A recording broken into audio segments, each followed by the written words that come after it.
Halo Bapak Ibu, saudara-saudari sekalian, lovers and haters. Salam cerdas Indonesiaku. Jumpa lagi kita pada kesempatan kali ini. Bagi Anda yang belum subscribe channel saya, silakan subscribe channel saya.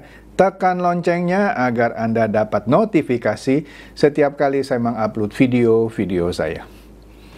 Oke, pada kesempatan kali ini saya akan membahas sebuah berita dari media Singapura. Ternyata media Singapura yaitu The Straits Times juga menaruh perhatian kepada perkembangan politik di Indonesia. Kita tahu kan baru-baru ini saya sudah bahas juga gitu ya.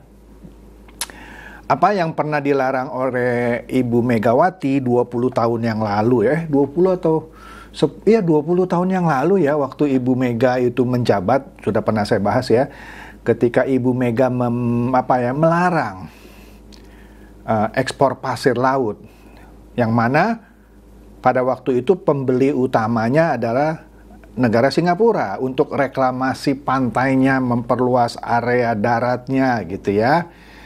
Setelah dilarang oleh Ibu Megawati, 20 tahun kemudian, sudah pernah saya bahas juga kan, akhirnya ekspor pasir laut juga dibuka sekarang oleh Pak Jokowi. Pak Luhut pun mendukung, bilang bahwa ekspor pasir laut itu tidak akan merusak lingkungan. PDIP lalu bukan sepertinya lagi sih ya, kalau PDIP Jabar sudah minta itu ditinjau ulang lah kira-kira. Dan PDIP pusat sebut saja mengawasi keputusan dari Pak Jokowi ini. Nah, di sini menambah deretan panjang, menurut saya dan menurut berita-berita ini, ketegangan yang terjadi di antara Pak Jokowi dan Ibu Mega. Nah, oke deh. Kita lihat di sini, menurut Straits Times, kita lihat ya di sini relasi antara dua leader yang influential ya, yang berpengaruh gitu ya di sebuah partai, yaitu partai yang berkuasa, ruling party ya, semakin lama semakin memburuk ya, kata sumber-sumber yang dapat dipercaya oleh The Straits Times ini. The Straits Times ini adalah media dari negara singa, itu negara Singapura ya. Ini berita baru beberapa hari yang lalu ya. Di sini dikatakan dengan kira-kira hanya ya kurang dari setahun ya sebelum masuk ke pemilu, ya benar juga ya, pemilu katanya 14 Februari. Kenapa ya 14 Februari ya, bertepatan dengan Valentine? Kalau benar 14 Februari dan tidak ditunda, sebabnya kan ada beberapa teori yang menyatakan MK ini ya yang mau memutuskan, ini menurut bocoran yang dibuka oleh Profesor Denny Indrayana, yang akan mengembalikan pemilu ke sistem proporsional tertutup itu akan menimbulkan chaos. Kalau chaos gitu ya, iyalah kita sudah pakai pemilu terbuka, proporsional terbuka ya.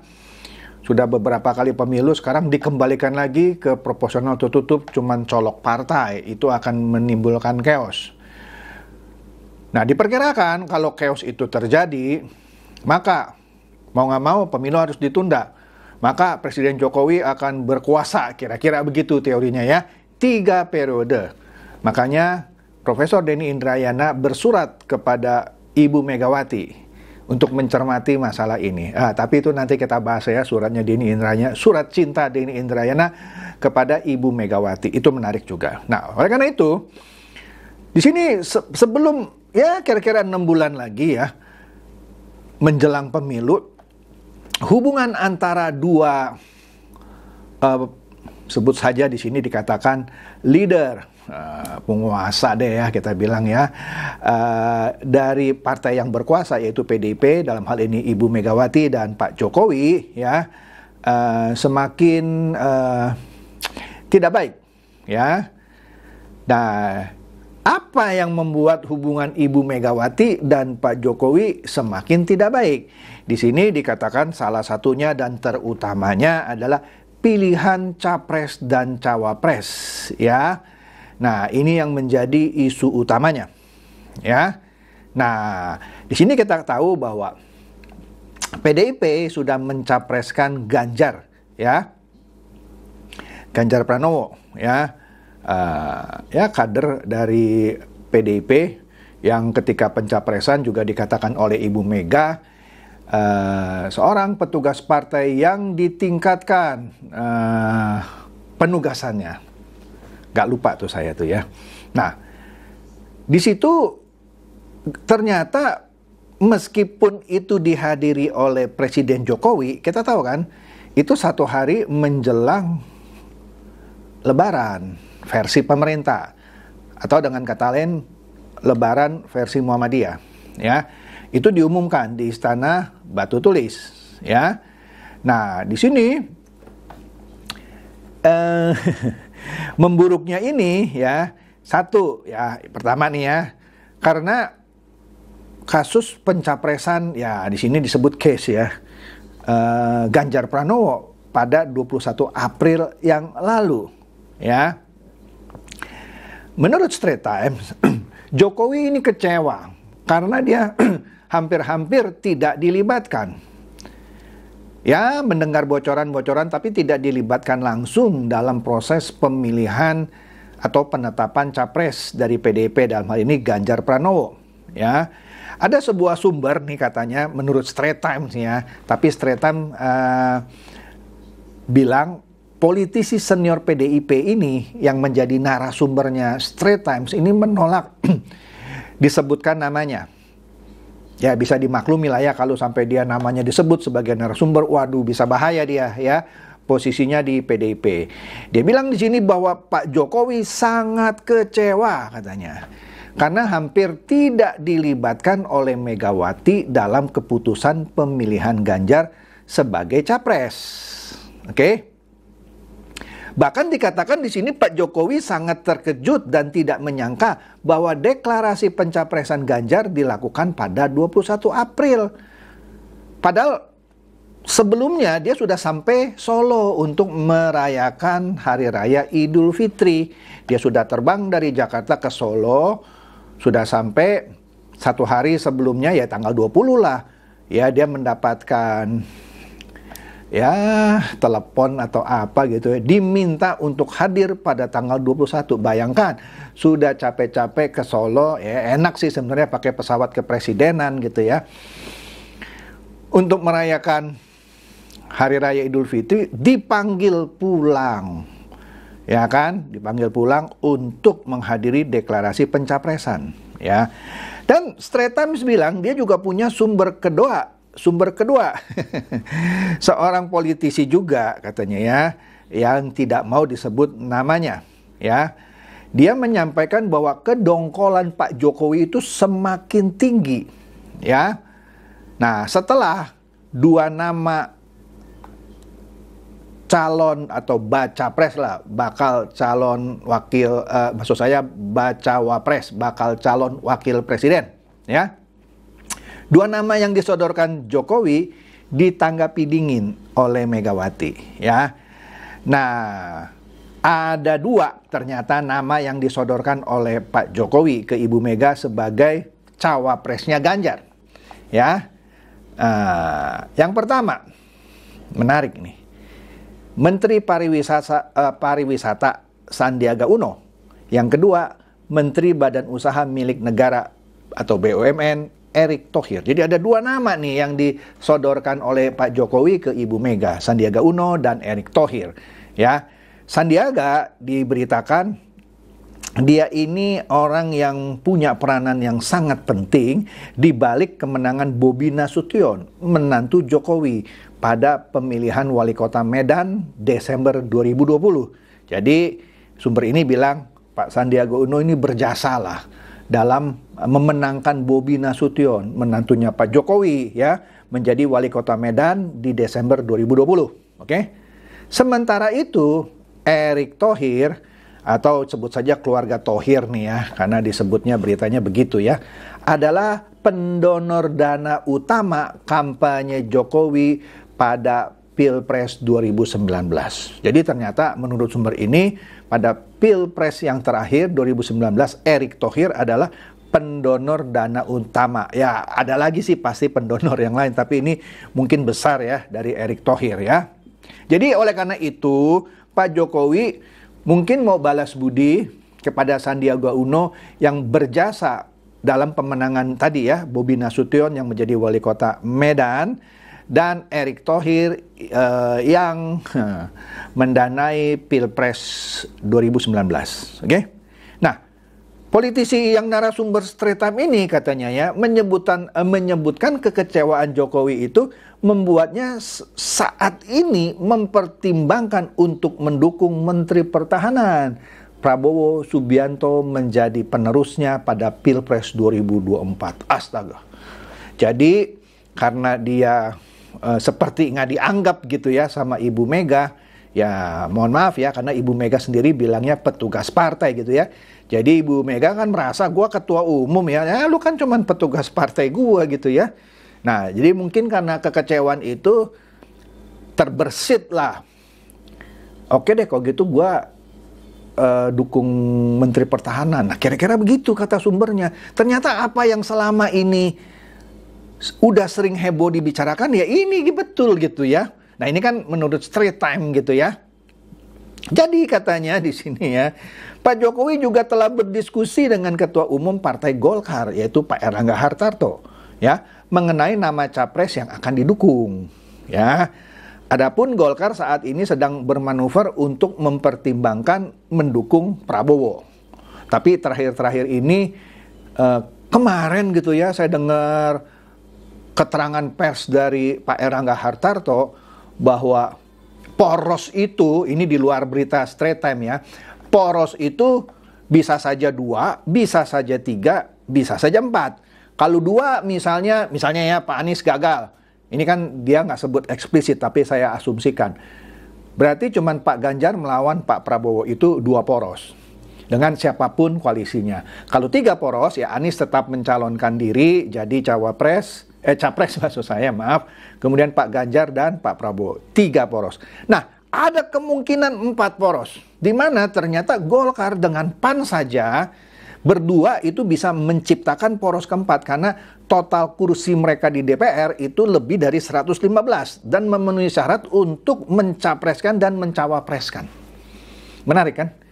Tetapi kita lihat juga PAN kan baru beberapa hari juga kan merapat ke PDIP walaupun belum resmi menyatakan berkoalisi dengan PDIP. Jadi menurut Pak Erlangga Hartarto, meskipun beritanya ini Golkar sedang mempertimbangkan mendukung Pak Prabowo, tapi Erlangga juga bilang poros itu bisa 2, bisa 3, bisa 4. Jadi poros Ji Samsu 2, 3, 4. Keren juga ya, poros Ji Samsu bisa 2, bisa 3, bisa 4. Oke. Nah, di sini juru bicara Golkar yaitu Ibu Nurul Arifin ketika ditanyalah sama The Straits Times ya bahwa mohon maaf kami tidak punya tambahan informasi atau terhadap isu-isu antara Ibu Mega dan Pak Jokowi. Dia cuma bilang waktu itu sedang mempertimbangkan bermanuver berkoalisi dengan Pak Prabowo. Walaupun terakhir disebutkan bisa saja porosnya 4, di mana Erlangga Hartarto dicapreskan cawapresnya Zulkifli Hasan. Terlepas mau menang mau enggak, yang penting maju gitu ya. Oke deh, itu kan namanya keputusan masing-masing partai. Jadi di sini ditambahkan bahwa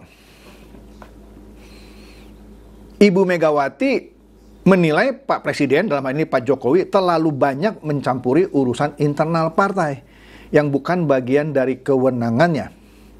Tutur politisi senior PDIP ya menunjuk ke Ibu Mega lah maksudnya. Nah, kalau saya lihat pendapat politisi senior ini sih enggak salah-salah juga gitu ya.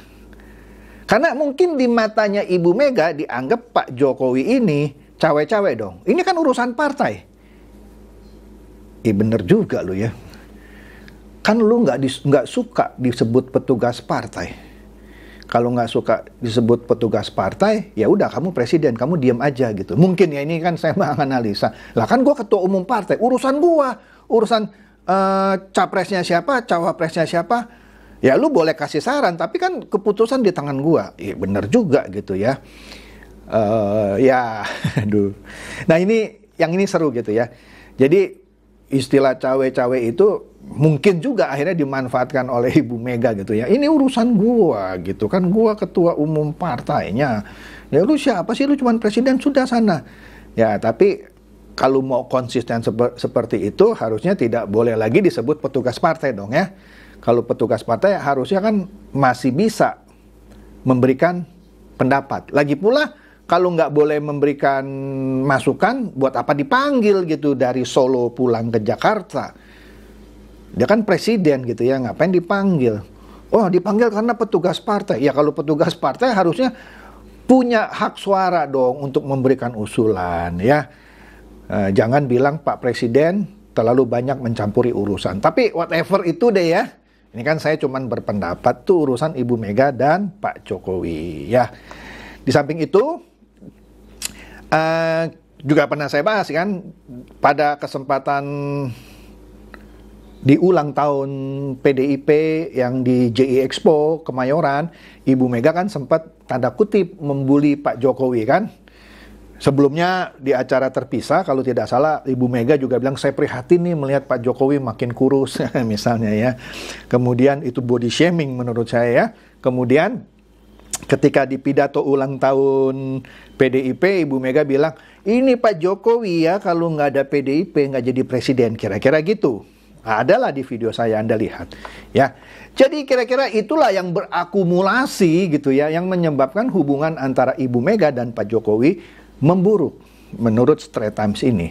Nah, kemudian The Straits Times ini juga mau mengkonfirmasi hal ini dengan Sekretaris Jenderal PDIP yaitu Hasto Kristianto ya, dan juga mau mengkonfirmasi isu ini dengan tenaga ahli kantor staf kepresidenan yaitu Pak Ali Mokhtar Ngabalin.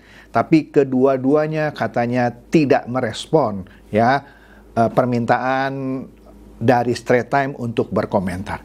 Ya, tapi ya dengan munculnya berita ini di media Singapura, artinya perkembangan politik di Indonesia ini tidak lepas dari pengamatan media asing loh, ya.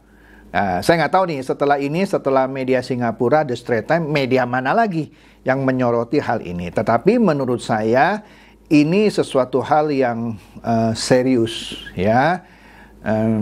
Jadi saya sih melihat ada benernya gitu ya. Karena sebelum Straits Times ini menurunkan ini kan serius ya kalau sebuah media asing dari Singapura menulis hal ini gitu ya. Yang mana sebelumnya kan sudah ada kabar-kabar yang kira-kira sama seperti ini. Dan akhirnya ditulis secara resmi oleh media asing Singapura. Itu saja dari saya hanya menyampaikan, silakan Anda nilai sendiri ya. Silakan share kepada teman-teman, sahabat atau kerabat Anda supaya mereka juga tambah cerdas dan tercerahkan. Seperti biasa, terima kasih.